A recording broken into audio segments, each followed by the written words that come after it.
Hey, this is Josh from Cody Cove Farm and Nursery, and today we're highlighting a really fantastic vegetable crop for Florida gardening. This is called the Thailand Long Bean, and it's different in important ways than a traditional yard long bean plant.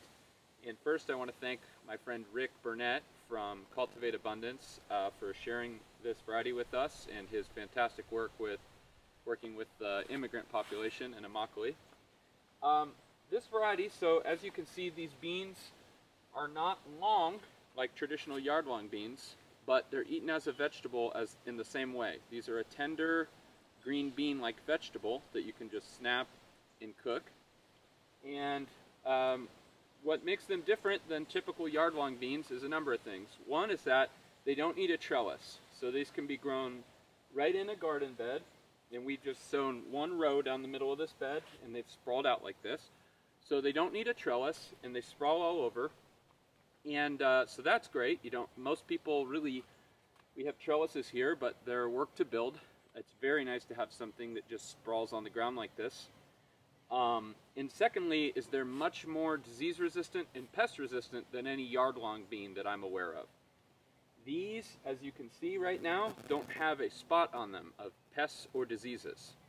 And what's fantastic about these is you can grow them starting when the soil and temperatures warm up in March all the way through the summer. You cannot grow, at least I can't grow traditional green beans through the summer months at all. They only do well in the spring and fall. And then right now it's October and these are continuing to go. So really for a large portion of the year you can be producing these. I should also mention these are much more productive than any yard long bean I'm aware of. So all around just a very fantastic choice, and also it's just amazing how these beans, they put up their flowers and their pods way above the canopy, which makes them really easy to pick. They don't hide down in the plants. So they're very easy to come through and pick, and they are slightly vining, but not aggressively vining. So there's types of long beans that are bush, and there's types that are climbing. And this is a really nice balance, because the bush ones, they produce and then they quit. The vine ones, you have to build a trellis. These ones, they continue to produce over a month or maybe even 2 months.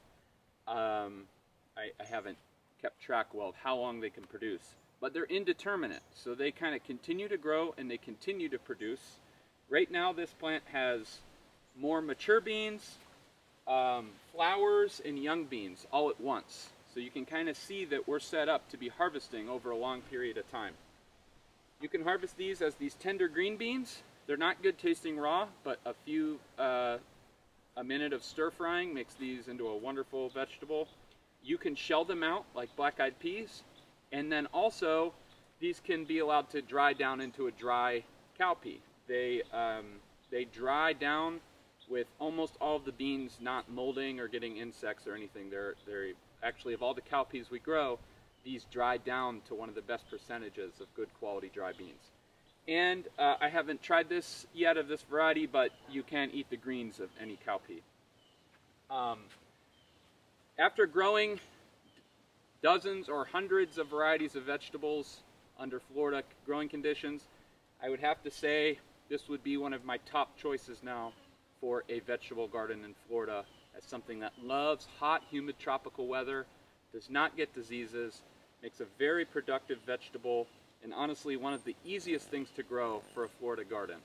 So we do offer seeds of this variety. I'm hoping to make this much more popular for Florida gardeners. I think a lot of people will appreciate growing this in their own garden. So you can check out our website, codycovefarm.com, to find seeds of this. Thanks for watching.